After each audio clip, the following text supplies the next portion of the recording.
Раз.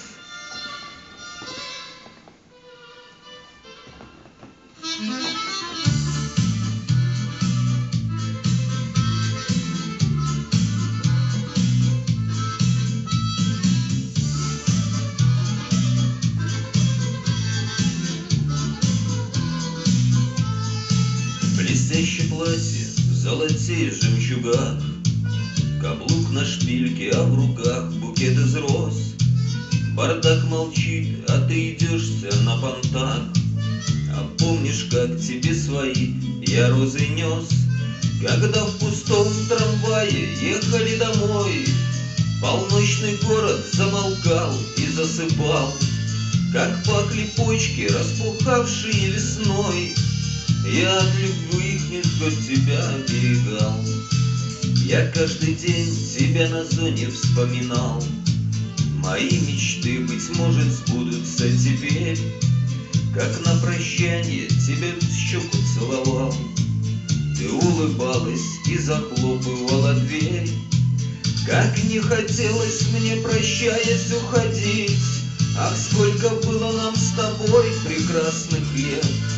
И я не уходил, я ждал, чтоб посмотреть, когда ты в спальне у себя погасишь свет. А там у арки уже ждали молотнуть. Я мог дворами, но я через арку шел. Мне так хотелось по зубам им навернуть.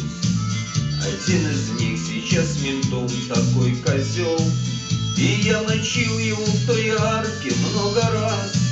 Он был всегда готов на разный заподляк, и я ему со смаком бил под левый глаз, и каждый вечер реставрировал синяк. Ты помнишь, как в последний раз пришли в кабак, а там с ментами участковый отдыхал. Он только что заочно кончил свой юрфак. Он пьяный был, тебя на танец приглашал.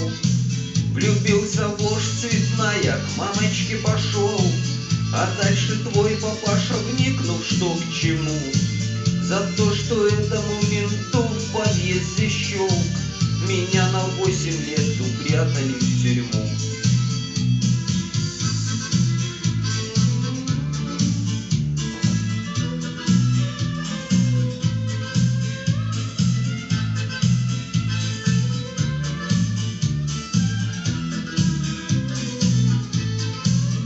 И вот я здесь, ты через зал к столу идешь. Не улыбнешься, не узнаешь столько зим. Тебе сегодня день рождения, ты цветешь, а я как фраер за бутылочкой один. И я пошлю с официантом, чтоб дал знать маляву в строчку: не грусти, не скучай. Ты побежишь меня по столикам искать в блестящем платье в жемчугах. Девочка, парень.